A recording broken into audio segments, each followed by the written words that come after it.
Secunderabad cantonment లో BRS party శ్రేణులు సరికొత్త యాక్షన్ ప్లాన్ తో రంగంలోకి దిగుతున్నారు. ఈ నెల 30వ తేదీ కంటోన్మెంట్ పరిధిలోని క్లాసిక్ గార్డెన్ లో బీఆర్ఎస్ సభ్యత్వ నమోదుతో పాటు ఓటర్ల జాబితా సమగ్ర సవరణపై ప్రత్యేక శిక్షణ కార్యక్రమాన్ని నిర్వహిస్తున్నట్టు party social media convener cantonment incharge Munne Kishan గారు వెల్లడించారు. ఈ ప్రతిష్టాత్మక కార్యక్రమానికి బీఆర్ఎస్ కార్యనిర్వహణ అధ్యక్షుడు కేటీఆర్ గారు ముఖ్య అతిథిగా హాజరవుతున్నట్టు తెలిపారు.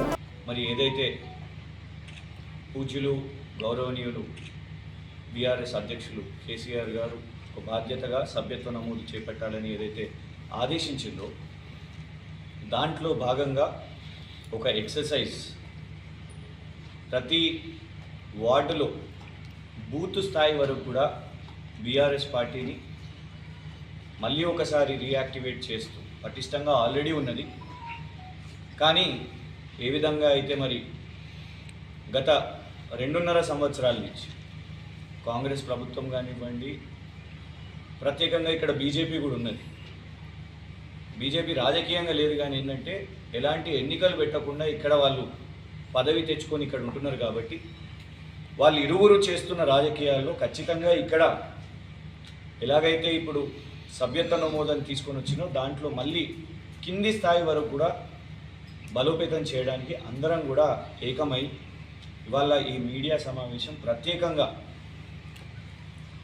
ఏదైతే ఎక్సర్సైజ్ మొదలు కానుందో జూన్ 24 నుంచి జూలై 15 స్పెషల్ ఇంటెన్సివ్ రివిజన్ ఇప్పటికే పశ్చిమ బెంగాల్లో, బీహార్లో, తమిళనాడులో జరిగిన దగ్గర చాలా కూడా వార్తలు చూసినాం. 95 లక్షలు పశ్చిమ బెంగాల్లో పోవడం, సుమారు 52,000 కేవలం తమిళనాడు మాజీ ముఖ్యమంత్రి స్టాలిన్ గారి నియోజకవర్గంలో ఎస్ఐఆర్తో పోవడం.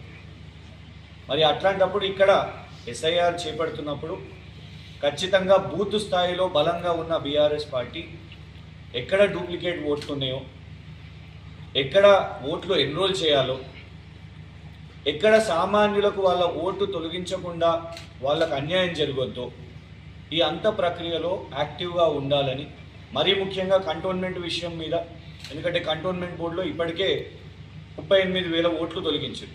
మరి అది కూడా ఏమన్నా ఎస్ఐఆర్లో తీసుకొని వస్తారా అని అప్రమత్తంగా ఉండడానికి కూడా ఒక ప్రయత్నం మేము బీఆర్ఎస్ తరఫున, ఎందుకంటే రసూల్పురా కానివ్వండి, అన్నానగర్ కానివ్వండి, చిన్న కమేలా, పెద్ద కమేలా కానివ్వండి, 108 బజార్ కానివ్వండి, ఆదర్శ్ నగర్ వరకు అలా ఎన్నో ఏరియాస్ ఉన్నాయి. కాబట్టి మరి ఎస్ఐఆర్ సర్పంచ్ నుంచి మొదలు పెట్టుకుంటే పార్లమెంట్ వరకు ఒకటే ఓటు అని ఏదైతే ప్రక్రియ జరుగుతుందో ఇవాళ ప్రజల్లో కూడా ఆందోళన ఉన్నది. కాబట్టి కేటీఆర్ గారు దీని మీద ప్రత్యేక దృష్టి పెట్టి ప్రతి నియోజకవర్గంలో ఇప్పటికే శిక్షణా తరగతులు నిర్వహిస్తారు.